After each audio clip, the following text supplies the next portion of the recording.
The Talmud mentions the famous incident, which has been an inspiration to many, of 4 sages who enter an orchard, which in Hebrew is called the Pardes, which is, maybe they did actually visit an orchard, but that wasn't the point. It's a metaphor for metaphysical speculation. They meditated, they tried to use whatever techniques they could to enter higher planes of reality.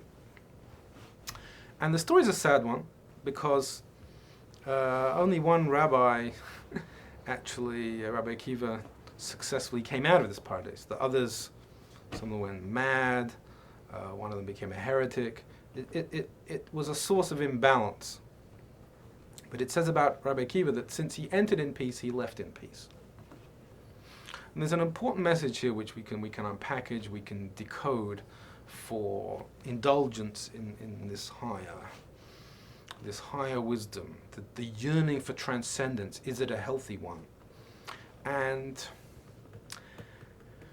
I sometimes question myself whether my yearning for it is healthy enough. And the measure of the health, the wholesomeness of the experience is seen in the aftermath. That's the part of the story. What happens afterwards? Do you come back down to earth and actually achieve something? We have the biblical story about the sons of Aaron, Nadav and Avihu, who offer this unauthorized fire, this unauthorized incense, and they burned up in fire. What's the message there? Too much emphasis on transcendence to the point that you just leave the rest of the world behind. Rabbi Akiva entered in peace and he left in peace. And what that means is he wasn't seeking a trip.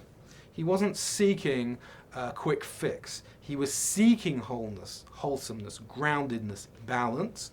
But he knew that, life can't just be lived in the mundane. We all human beings have a spiritual urge, and that has to be satisfied. So you have to go up sometimes. You have to transcend the normality, the mundaneness of everyday existence, but with an intention that once you get that high, you're going to use that energy to propel yourself down again to re-enter the world. The reason why our heart beats, you have your blood pressure taken, you get 2 numbers. Why? You have diastolic pressure and systolic pressure. When the heart's not beating, when the heart's beating.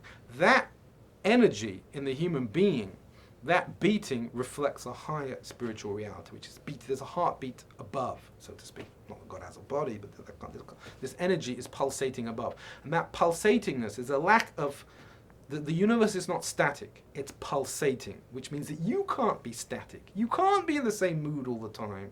You can't be focused all the time. We go up and we go down in everything, and especially in our spiritual attunement. That's what Rabbi Akiva was saying. Go up, but with the intention to come down. Don't take it too far.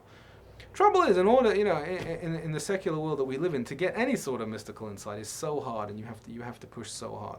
The founder of Chabad, Rabbi Shneur Zalman of Liadi, was once praying very intensely, and they saw that he was about to flip. They thought he was like to be one of these 4 rabbis, and he was about to go mad, or he'd gone too far. And one of the attendants in the synagogue took a bagel and butter, which now, that was a delicacy in those days. Nowadays it would be like saying, I don't know, sushi with something fancy. And he shoved it in his mouth. And when he tasted this delicious bagel with butter, he regained normal consciousness, and he said, you just saved my life, because I was going too far. I mean, I've never gone that far myself at all, and our general problem is not going far, not indulging enough in spirituality. But the message of the Pardes is a very profound one, that we need to crave balance. Oprah Winfrey said that she craves balance. I think it's a very profound line.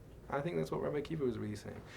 To when you're looking for that outlet, make sure you're not looking for the way out of your life, that your life sucks and you just want to get out of it. That's not what the point is. The point is life is good and it's wholesome, but it needs, as created in the image of God, we have to tap our godly side as well as just giving in to the human all the time.